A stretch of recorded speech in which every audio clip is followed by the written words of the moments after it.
Hello बच्चों, आइए इस प्रश्न को पढ़ते हैं। पूर्ण तरंग दृष्टिकारी के रूप में पीएन संधि डायोड का उपयोग का वर्णन निम्न शीर्षकों के अंतर्गत कीजिए। कार्यविधि। तो इस प्रश्न में हमें पूर्ण तरंग दृष्टिकारी के कार्यविधि को समझाना है। आइए इस प्रश्न की मुख्य अवधारणा को समझें। मान लीजिए आपके पास में एक पीएन संधि कुछ इस तरीके से है। तो पीएन संधि डायोड को कुछ इस संकेत से दिखाया जाता है। इसको बैटरी के साथ जोड़ने के दो तरीके होते हैं। पहला तरीका होता है अग्र अभिनत, वहीं दूसरा तरीका होता है पश्च अभिनत। तो ये पीएन डायोड है तो पी सिरा इधर होगा, एन सिरा इधर होगा। अग्र अभिनत में हम डायोड के पी वाले सिरे को बैटरी के धनात्मक सिरे से जोड़ते हैं तथा एन वाले सिरे को बैटरी के ऋणात्मक सिरे से जोड़ते हैं। इधर पी है, इधर एन है, बैटरी का धनात्मक सिरा ये है, ऋणात्मक सिरा ये है। वहीं पश्च अभिनत में हम डायोड के पी सिरे के साथ बैटरी का एन सिरा जोड़ते हैं तथा डायोड के एन सिरे के साथ बैटरी का पी सिरा जोड़ते हैं, कुछ इस तरीके से। अगर हम एक अग्र अभिनत डायोड के अंदर धारा के बारे में बात करें तो उसका मान 0 के बराबर नहीं होता अगर विभव 0 नहीं है। वहीं अगर बात करें एक पश्च अभिनत डायोड की तो वहाँ भले ही विभव का मान 0 नहीं है, लेकिन इस स्थिति में जो धारा का मान होता है वो लगभग 0 के बराबर होता है। यहाँ पे आप देख सकते हैं कि जो डंडा बनाया जाता है ये इसीलिए बनाया जाता है। ये दर्शाता है कि आप इधर से अगर करंट भेजेंगे तो नहीं जा पाएगा, लेकिन इधर से भेजेंगे तो जा पाएगा, जैसा कि ये तीर का निशान आप देख रहे हैं। अब एक पूर्ण दृष्टिकारी में हम इसी डायोड का इस्तेमाल करते हैं। पूर्ण दृष्टिकारी में 2 डायोड का इस्तेमाल किया जाता है।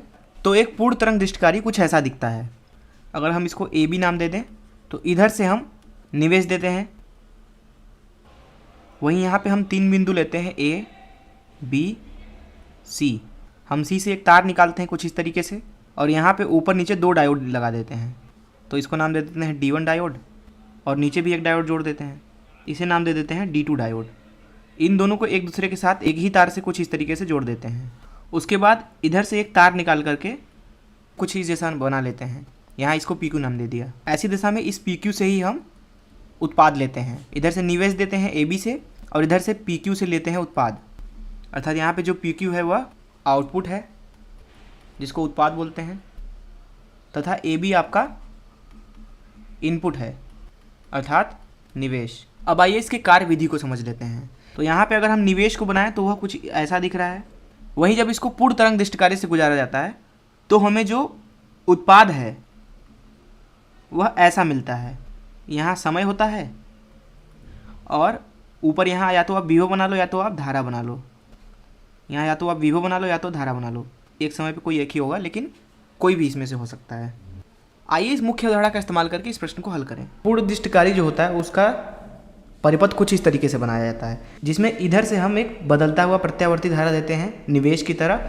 यहाँ से हम उत्पाद लेते हैं, अर्थात यहाँ पे अगर इसको AB नाम दे दें और यहाँ पे इसको CD नाम दे दें तो जो हमारा AB है उधर से हम देते हैं निवेश तथा जो यहाँ पे प्रतिरोध की तरह बनाया गया है ये उत्पाद है। यहाँ से उत्पाद को लिया जाता है, अर्थात DC जो है वो है उत्पाद। निवेश को आप इनपुट भी बोलते हैं और उत्पाद को आप आउटपुट बोलते हैं। अब मान लेते हैं जो हम निवेश दे रहे हैं वह एक प्रत्यावर्ती धारा है, तो उसका विभव समय के साथ कुछ इस तरीके से मान लीजिए बदल रहा है। मान लेते हैं किसी समय पे जो ये A ध्रुव है वह धनात्मक है तथा B ध्रुव है वो ऋणात्मक है, क्योंकि यहाँ पे जो निवेश है वह एक प्रत्यावर्ती धारा है, जिसका मतलब है कि यहाँ पे A कभी धनात्मक होगा, कभी ऋणात्मक होगा, कभी धनात्मक होगा, कभी ऋणात्मक होगा। तो इस स्थिति में मान लेते हैं किसी समय पे A जो है वो धनात्मक है और B ऋणात्मक है। ऐसी स्थिति में यहाँ वाला जो बिंदु है मान लेते हैं कि इसको V1 नाम दे दिया और इसको V2 और यहाँ पे V3। तो ऐसी दशा में जो V1 होगा वह 0 से बड़ा होगा, वहीं V3 जो होगा वो 0 से छोटा होगा तथा जो ये V2 होगा वह V1 और V2 के कहीं बीच में होगा। अर्थात V2 को लिखेंगे इस तरीके से, V1 और V3 के बीच में। ऐसी दशा में अगर हम ध्यान से देखें तो ये वाला जो डायोड है वह अग्र अभिनत में है, क्योंकि यहाँ वाली वोल्टता इस V1 से कम है, तो यहाँ C वाली वोल्टता भी इस वाली वोल्टता से कम है। तो यहाँ पे अगर V1 लिखें और यहाँ पे अगर VC लिखें तो यहाँ पे V1 बड़ा होगा VC से, जिसका मतलब यह है कि ये अगर इसको D1 डायोड नाम दे दें और इसको DT डायोड नाम दे दें तो ऐसी स्थिति में जो D1 है वह अग्र अभिनत में है, वहीं जो ये आपका D2 डायोड है वह पश्च अभिनत में है। कैसे?